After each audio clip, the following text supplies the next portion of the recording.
Hi, this is Tom, and welcome to Lesson 35. And I just wrote B for the title, and actually what B represents is the slope of the regression line. So I have written here, the this is our line of best fit, or our regression line from the last lesson, right here. And we had this 1/2 is the B value. And it's the slope of the line. So what we're going to do today is we're going to take a look at what does B mean. So let's start by a graph. Notice that I have this line for B here, and that's a slope of 1/2. So what happens is this. Let's say that this is my B.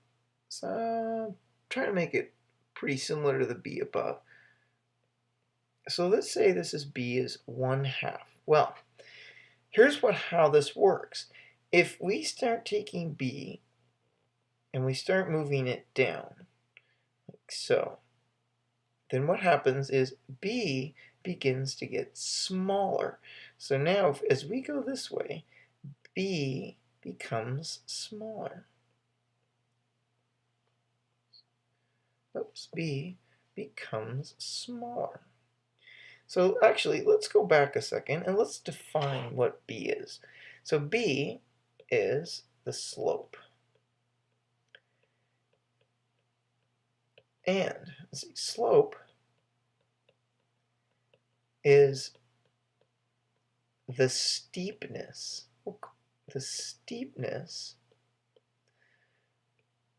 of a line viewed, oops, I could spell that a little better. How about this way? Viewed from left to right. Okay, and we'll say that if the line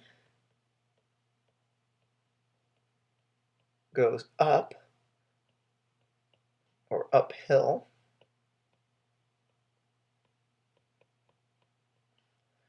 B is positive. And we already see that in the example that we have here. We have B is 1/2. 1/2 is a positive number, and our line does go up the page. And similarly, if the line goes downhill, or down, we'll call it downhill, then we say that B is negative.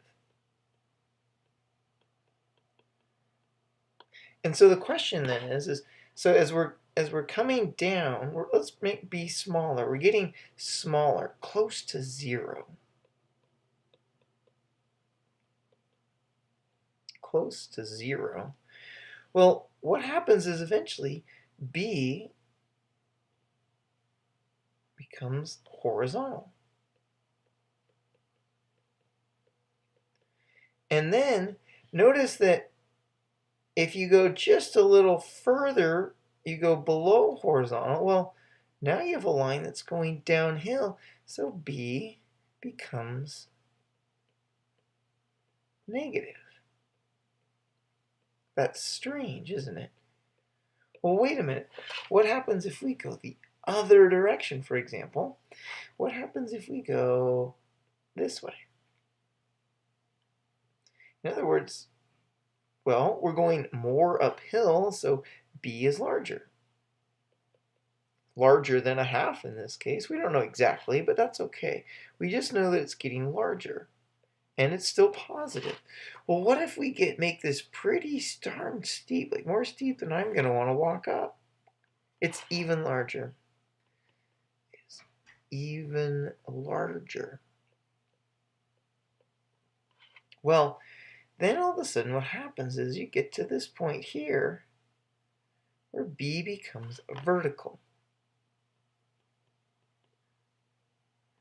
But now, if we were to go just past vertical, you're right there.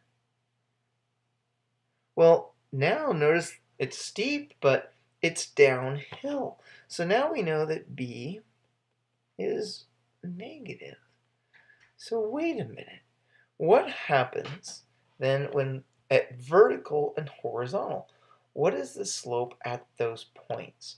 So we're going to take a look at two data sets, and we're going to find out what happens.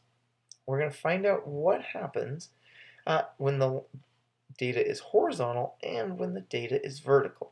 So here we go. Let's take a look at a data set. How about this one? Suppose I have the data set of 1, 1, 1, 2, and 1, 3. All right, so let's graph this data set. So there's my vertical axis, and there's my horizontal one. So let's graph this. We'll do that in blue. I like the contrast. 1, 2, 3. Well, let's see. 1, 1 is right there. 1, 2 is right above it. Oh, and look at that. 1, 3 is right above that. So look at this. We can see that those are a perfect line. We can see that they're a perfect line. Make the dot a bit bigger so they don't blend in. So notice this. We have a perfect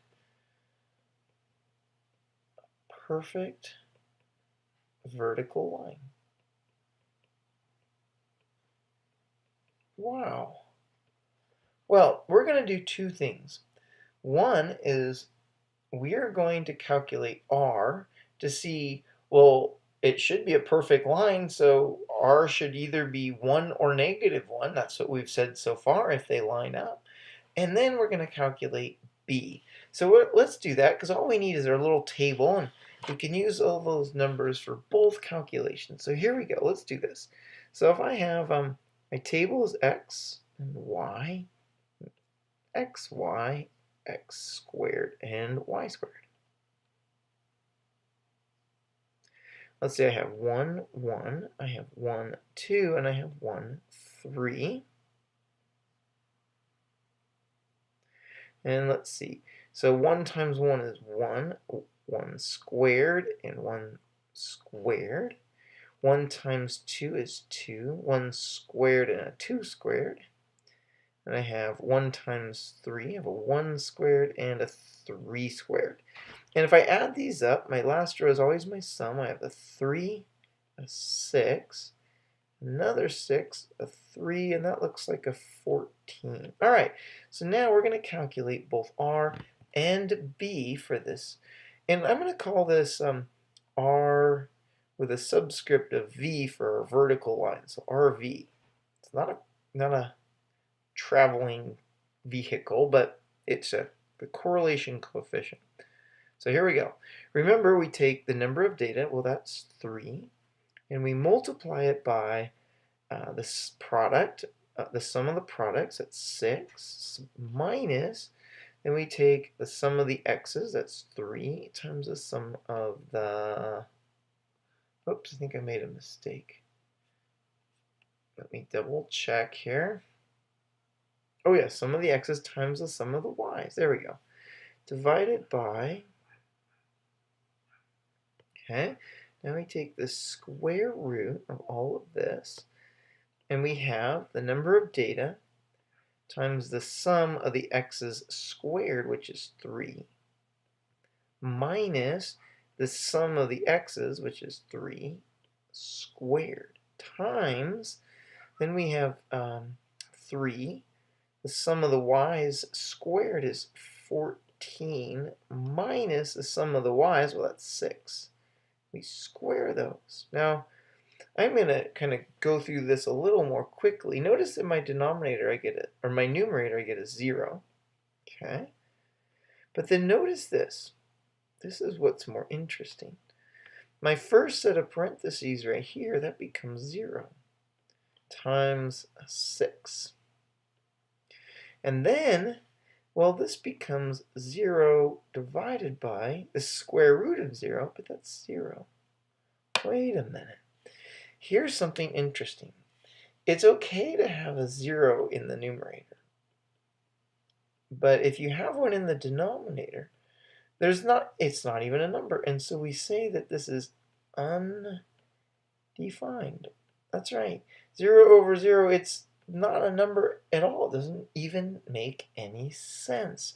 So it's an undefined result. But wait a minute, it's a perfect line, yet R is undefined. That's your answer. Your answer is just a little sentence that says R is undefined. Strange. All right, let's do the same thing now, but let's find the slope. Let's find the slope. So the slope for the vertical line, well, remember when we calculate the b value, we take the number of data, that's 3, times the sum of their product, which is 6, minus, and we take the sum of the x's, which is 3, times the sum of the y's, which is 6, over, and then we take n, again, which is 3, times the sum of the x's squared. Well, the sum of the x's squared is 3, minus, then we take the sum of the x's, which is 3, and we square them. Well, if we do this, we get wait a minute. Again, we get 0 divided by 0. So in other words, it's telling us that the slope of a vertical line is undefined. So actually that's true in all cases. It's so important that that's where we're going to end our video here, is what we found is the slope of any vertical line, which is the actual case, the slope of any vertical line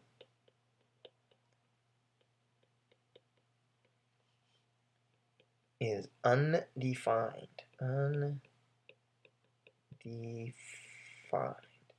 And so that is so important. It's actually also the same case even when you're working in algebra and with a different letter for slope. It's always the slope of a vertical line is undefined. So in the next video, we'll take a look at what happens when you have a horizontal line. So we'll see you then. Thanks for watching.